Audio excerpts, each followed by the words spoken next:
کیسے پا رہا ہے؟ اس نے کہا جب اللہ نے صبح ازل میں مجھے خلق کیا تو اس نے میرے سینے پر لکھا لا الہ الا اللہ. جب اس کا اسم جلالت آیا تو میں تھر تھر کانپنے لگا.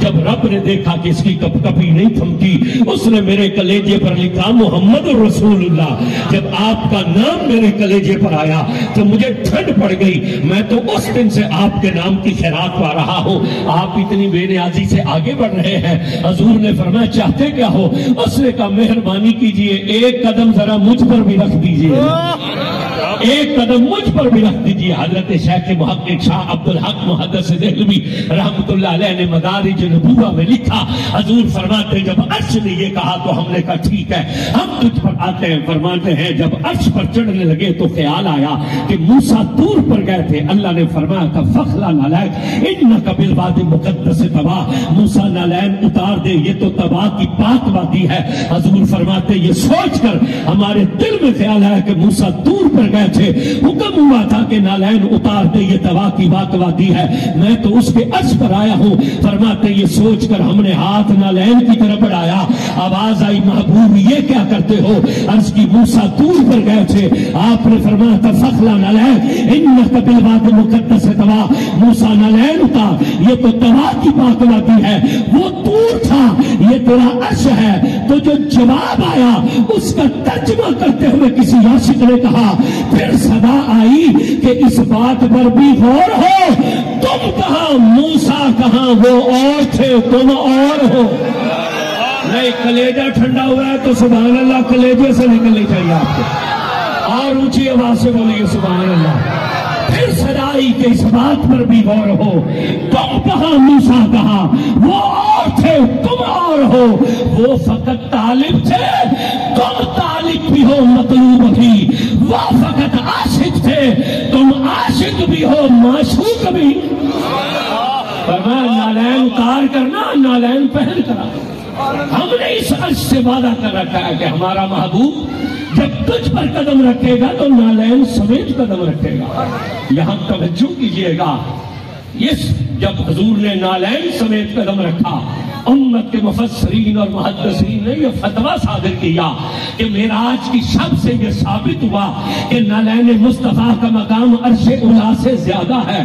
اس ختم چہلم میں آنے والوں جو مصطفیٰ کے قدموں میں آئی ہے وہ عرش سے اونچی ہے، تو جو رسول کے کندھوں پر آئے ہیں ان حسن حسین کا مقام کیا ہوگا؟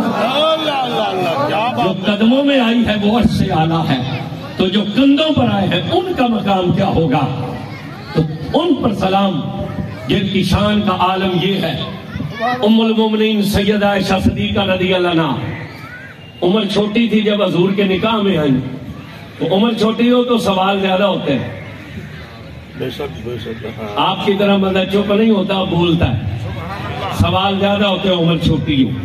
میرا بیٹا ہے وہ ابھی 5 سال کا ہے، وہ میرے ساتھ جب جاتا ہے کہیں تو وہ پھر سارے رستے سوال ہی کرتا رہتا ہے، پوچھتا ہی رہتا ہے، سیکھتا ہے، پوچھنا چاہیے. تو یہی وجہ ہے کہ حضرت عطار دامت برکات مالیہ نے مدنی مذاکرے کا پروگرام شروع کیا ہر ضلع میں، تاکہ لوگ پوچھیں گے نہیں تو علم حاصل کیسے ہوگا. اب توجہ کیجئے گا، عمر چھوٹی تھی، سیکھنے کا موقع ملا. رسول اللہ سے ہر بات پوچھتی تھی، نڈر بھی تھی، نبی پاک کو پیاری گود تھی، اس لیے حوصلہ بھی دوسری ازواج کی نسبت زیادہ تھا. وہ بات بھی کر لیتی تھی کہ جو دوسرے نہیں کر سکتے تھے. بلکہ ایک دن رسول اللہ نے ارشاد فرمایا میں جان جاتا ہوں کہ تو ہم سے خوش کب ہوتی ہے اور ناراض کب ہوتی ہے. عرض کی یا رسول اللہ آپ کو کیسے پتہ چلتا ہے کہ میں راضی ہوں یا ناراض ہوں؟ تو مسکرا کر فرمایا جب ناراض ہوتی ہے تو پھر کہتی ہے کہ مجھے رب ابراہیم کی قسم، اور جب خوش ہوتی ہے تو کہتی ہے مجھے رب محمد کی قسم. تو میں سمجھ جاتا ہوں کہ تیرا موڈ اس وقت کیا ہے. عمر چھوٹی تھی. ایک دن حضور سے عرض کرنے لگی، ابھی حدیث کیوں سنا رہے ہیں؟ یہ جو چپ لوگ بیٹھے نا اس حدیث کو سن کر پھر چپ نہیں رہیں گے. آئیے توجہ کیجئے گا. پوچھا یا رسول اللہ یہ جو جبریل ہے آپ کی خدمت میں آتا ہے صورت بشری میں، پھر آ کر آپ سے باتیں کرتا ہے، کوئی بات کرتا ہے، سوال جواب کرتا ہے، کوئی بات آپ تک پہنچاتا ہے پھر یہ چلا جاتا ہے تو آپ کو پتہ چل جاتا ہے کہ یہ جبریل ہے. یہ صورت بشری میں آتا تھا نا, وہ حدیث ہے, ابتدائی حدیثوں میں ہے, باب الایمان میں, کہ جب آیا تو صورت حضرت عمر رضی اللہ عنہ فرماتے ہیں بڑا خوبصورت جوان تھا, سفید لباس میں تھا, زلف دراز تھی, چہرہ بڑا روشن تھا, داڑھی بڑی کشادہ تھی, مسافر نہیں تھا. مسافر ہوتا تو کپڑوں پر کوئی گرد ہوتی, کوئی کپڑوں پر بال پڑے ہوتے, مسافر بھی نہیں تھا, مقیم بھی نہیں تھا. دروازے پر کھڑا ہوا, عرض کی, سلام پیش کیا, میں آ جاؤں, پر میں آ جاؤں. آ کر قریب ہوا, پھر کہا اور قریب آ جاؤں, پر میں آ جاؤں, پھر اور قریب ہوا, اور قریب آ جاؤں, فرمایا آ جاؤ, یہاں تک کہ اس کے گھٹنے رسول اللہ کے گھٹنے مبارک سے لگ گئے. اس نے حضور کے دونوں ہاتھوں کو چوما اور پھر کہا مجھے خبر دیجئے اسلام کیا ہے, مجھے خبر دیجئے ایمان کیا ہے, مجھے خبر دیجئے اخلاص کیا ہے. تو جب یہ سوال پوچھ رہا تھا حضور جواب ارشاد فرماتے, جب اٹھ کر چلا گیا تو حضور نے صحابہ سے فرمایا جانتے ہو یہ کون تھا؟ اللہ و رسول عالم, اللہ جانے اور اس کا رسول جانے. آج تو کمینے لوگ ہمیں کہتے ہیں نا کہ تم نبی کو خدا سے ملا دیتے ہو, تم نبی کو خدا سے, یہ فتویٰ صحابہ پر بھی لگاؤ. جب حضور نے صحابہ سے پوچھا کہ جانتے ہو یہ کون ہے, تو انہیں کہنا چاہیے تھا کہ صرف اللہ جانتا ہے, مگر انہوں نے یہ نہیں کہا. میں پورے دعوے سے کہتا ہوں حدیث کی کل کتابیں اٹھا لیں, جس موقع پر بھی نبی پاک نے صحابہ سے پوچھا جانتے ہو یہ کیا, بلکہ یہاں تک کہ بخاری و مسلم کی وہ حدیث جس میں حضور سید دو عالم مسجد میں آئے تو ہاتھ میں 2 کتابیں تھی اور فرمایا جانتے ہو یہ کیا ہے. اب میں آپ سے پوچھتا ہوں یہ کیا ہے؟ اب بولے ذرا, گونگا بندہ چپ رہے, جس کے منہ میں زبان ہے اسے بولنا چاہیے. موبائل ہے, بتلا دیا آپ نے. حضور نے کتابیں پکڑی ہوئی تھی, حضور نے فرمایا جانتے ہو یہ کیا ہے؟ بھائی صحابہ نے آگے سے کیا کہا, انہوں نے کہا اللہ و رسولہ عالم, اللہ جانے اور اس کا رسول جانے. اتنا تو کہہ دیتے کہ یہ کتابیں ہیں, ہاں یہ کہہ دیتے کہ ہمیں نہیں پتا کہ اندر کیا لکھا ہے, ہم نہیں جانتے کہ اندر کیا ہے, اتنا تو بول دیتے کتابیں ہیں. مگر جب حضور نے فرمایا یہ کیا ہے, انہوں نے کہا اللہ و رسول عالم. اتنا کیوں نہ کہا کتابیں, کیوں نہیں کہا؟ اس لیے وہ جانتے تھے ہو سکتا ہے ہم کہیں کتابیں اور حضور فرماتے کہ نہیں, ہم کہیں کہ کتابیں اور حضور فرماتے کہ نہیں, تو ہوگا تو وہی جو حضور کی زبان سے نکل جائے گا, ہوگا تو وہی جو رسول اللہ کی زبان سے نکلے گا. کتنی بھی حدیث ہے, حضور نے جب بھی کوئی سوال کیا, یہاں تک کہ نبی پاک نے جب حجت الوداع کا خطبہ دیا تو فرمایا یہ کون سا دن ہے؟ آج 1400 سال گزر گئے, ہمیں کتابیں پڑھ کے چل گیا پتا کہ وہ 9 ذی الحج کا جو دن تھا وہ جمعے کا دن تھا. ہمیں یہ پتا چل گیا جب حضور حج کے لیے تشریف لے گئے تو وہ حج کا دن جو تھا وہ جمعے کا دن تھا, اور چاند کی 9 ذی الحج کی تاریخ تھی. اور حضور نے فرمایا یہ کون سا دن ہے؟ انہوں نے کہا اللہ و رسول عالم. حضور نے فرمایا یہ کون سا مقام ہے؟ انہوں نے کہا اللہ و رسول عالم. حضور نے کہا یہ کون سے شہر ہے؟ یار انہیں مکے جا کے بھی نہ پتا چلا کہ ہم مکے میں, انہیں مینا کے میدان میں بھی نہ پتا چلا کہ ہم, انہیں عرفات کے میدان میں بھی پتا نہ چلا کہ ہم عرفات کے میدان میں جبل رحمت کے سائے میں کھڑے ہیں. انہوں نے ہر سوال پر یہی کہا اللہ و رسول عالم, اللہ و رسول عالم. حضور نے فرمایا جانتے ہو کون ہے؟ انہوں نے کہا اللہ و رسول. تو صرف اللہ کا نام کیوں نہیں لیا, صرف اللہ کا نام کیوں نہیں لیا؟ آج تو نائی کی دکان پہ بھی جاؤ, وہاں لکھا ہوتا ہے میرے لیے اللہ کافی ہے. لوگوں نے اپنی بسوں اور ویگنوں پر لکھا میرے لیے اللہ کافی. یہ کس نے تجھے عقل دی ہے کہ تیرے لیے اللہ کافی ہے؟ یہ کس نے تجھے مسئلہ بیان کیا؟ تیرے لیے اللہ کافی نہیں ہے, یہ اللہ نے اپنے محبوب سے کہا تھا آپ کہہ دیجئے کہ میرے لیے اللہ کافی ہے, آپ کہہ دیجئے میرے لیے اللہ کافی ہے. تو محبوب امت کو عقیدہ کیا رکھنا ہوگا؟ فرمایا امت کو وہی عقیدہ رکھنا ہوگا جو ابو بکر صدیق کا عقیدہ تھا. جب رسول نے فرمایا تھا گھر والوں کے لیے کیا چھوڑ کر آئے ہو, انہوں نے کہا اللہ اس کے رسول کو چھوڑ کر آیا ہو. نعرہ رسالت, نعرہ رسالت. نعرہ خلافت، نعرہ حیدری، نعرہ غوثیہ، عظمت مصطفیٰ، شان مصطفیٰ، قبلہ پیر صاحب. کیا بات. تو امت کو وہ عقیدہ رکھنا پڑے گا جو حضور کا، صحابہ کا کہ صحابہ کا عقیدہ. کیا کہا تھا صدیق اکبر نے؟ آج ہمیں کہتے ہیں یہ تم نبی کو حاضر ناظر مانتے ہو، تو یہ حاضر ناظر نہیں ہے تو ہم پہ اعتراض نہ کرو، اس مرد پر اعتراض کرو جس نے سامنے بیٹھ کر کہا کہ گھر میں اللہ اور اس کے رسول کو چھوڑ کر آیا. حضور تو مسجد نبوی میں ان کے سامنے بیٹھے تھے. حضور نے نہیں تو کہا کہ ابو بکر کیسی باتیں کرتے ہو، میں تو یہاں پر موجود ہوں.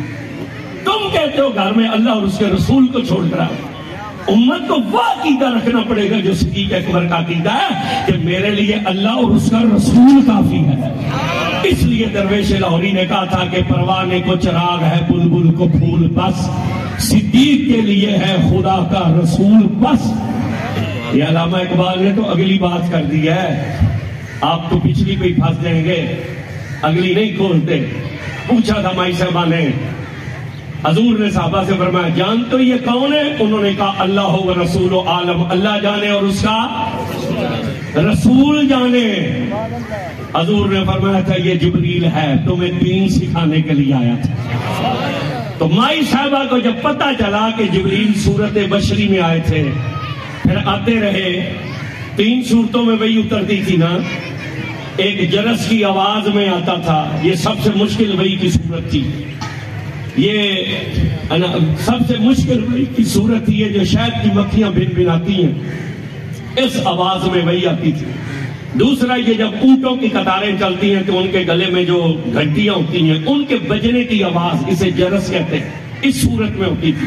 تیسرا صورت بشری میں آتا تھا. چوتھی ایک صورت اور ہے، یہ بھی یاد رکھیے حضور وحی کے لیے جبریل کے محتاج نہیں ہیں. کچھ موقع ایسے بھی ہیں جہاں اللہ نے جبریل کے بغیر یار کے قلب اطہر پر وحی کو نازل کیا. یہی وجہ ہے جب یہ حروف مقطعات میں یہ جو آیت ہے قرآن مجید کی قاف یا عین صاد، جب اس کے نزول کا وقت آیا تو جبریل آئے اور کہا قاف، حضور نے فرمایا علم تو، اس نے کہا ہا، حضور نے فرمایا علم تو، اس نے کہا یا، حضور نے فرمایا علم تو، اس نے کہا عین، حضور نے فرمایا علم تو، اس نے کہا صاد، حضور نے فرمایا علم تو، میں نے جان لیا. اس نے ہاتھ جوڑ کر کہا مجھے سمجھ نہیں آئی، قرآن تو میں اب لے کر آ رہا ہوں، آپ نے کیسے جان لیا پہلے؟ حضور نے فرمایا سن، تو قرآن کے لفظ لے کر آتا ہے، معنی اللہ پہلے ہی میرے دل پر نازل فرما دیتا ہے. توجہ کیجئے گا، اسی پر گفتگو کریں تو موضوع علم مصطفیٰ ہو جائے گا. مائی صاحبہ نے پوچھا تھا کہ یہ جب آتا ہے، جب پتہ چلا کہ صورت بشری میں، تو عرض کی یا رسول اللہ جب آتا ہے تو پتہ چل جاتا ہے آپ کو کہ یہ جبریل ہے. جب یہ بات کی نا تو حضور نے مسکرا کر نا یوں ہاتھ پکڑ لیا اور پکڑ کر کہا اے میری حمیرہ. حضور کو جس سے محبت ہوتی تھی نا حضور اس کا نام رکھتے تھے. جس سے بہت زیادہ محبت ہوتی تھی اس کا نام رکھتے تھے. حضرت ابو ہریرہ کا نام رکھا ابو ہریرہ، حالانکہ نام ابو ہریرہ نہیں ہے. مولا علی کو ابو تراب کہا، وہ حضرت سفینہ کو سفینہ بولا. جس سے بہت محبت ہوتی تھی نا اس کا نام رکھتے تھے. تو ام المومنین سیدہ عائشہ سے بہت محبت تو ان کا نام رکھا حمیرہ، سرخ چہرے والی. تو جب انہوں نے پوچھا کہ وہ جب جبریل آتا ہے پھر وہ صورت بشری میں ہوتا ہے، آپ کی خدمت میں حاضر ہوتا ہے، پھر جناب تھوڑے نال گلاں شلاں کرتا ہے، پھر گلاں شلاں کر کے لگا جاتا ہے تو جناب کو پتہ چل جاتا ہے. جب اتنا کہنا تو حضور نے ہاتھ پکڑ لیا، پکڑ کر کہا اے میری حمیرہ. کیا کہا تو نے؟ ایک بار پھر گل کر. حضور نے کہا ایک مرتبہ پھر بولو کیا کہا. انہوں نے ہاتھ باندھ کر کہا میرے ماں باپ قربان، وہ جب جبریل آتا ہے صورت بشری میں آپ کی محفل میں بیٹھتا ہے، آپ سے باتیں کرتا ہے، ہم کلام ہوتا ہے، سوال جواب کرتا ہے، پوچھتا ہے، پھر چلا جاتا ہے، تو آپ کو پتہ چل جاتا ہے کہ وہ جبریل ہے. مسکرا کر رسول نے کہا عائشہ مجھے قسم ہے اس رب کی جس کے قبضے میں مجھ محمد کی جان ہے، تو آنے کی باتیں کرتی ہے. یہ ابھی سدرہ پر نیچے اترنے کے لیے اپنے پر بھی نہیں کھولتا، مجھ محمد کو پہلے ہی پتہ چل جاتا ہے کہ وہ آ رہا ہے. حضور نے فرمایا ابھی سدرہ پر بیٹھ کر اپنے پر بھی نہیں کھولتا، نیچے آنے کا ارادہ کرتا ہے، مجھ محمد کو پہلے ہی پتہ چل جاتا ہے یہ آ رہا ہے، ان پر سلام جو سدرہ پر بیٹھے ہوئے جبریل کے پر کھولنے سے پہلے خبر جان جاتے ہیں۔ تو سوچو تو صحیح، جس کی خبر کا عالم یہ ہے وہ گنبد خضراء میں بیٹھ کر محمد یوسف چشتی کے ختم پر پڑھا جانے والا درود نہیں سماعت فرما رہا۔ یہ ٹھیک کریں، رک رہا ہے، یہ دوسرا مائک دے دیں، توجہ کریں۔ ان پر سلام جن پر اترے ہوئے قرآن میں فرمایا عسیٰ ان یبعثک ربک مقام محمودا، ان قریب تیرا رب تجھے مقام محمود عطا فرمائے، ان قریب تیرا رب تجھے مقام محمود عطا فرمائے۔ توجہ کیجئے گا، آج لوگ کہتے ہیں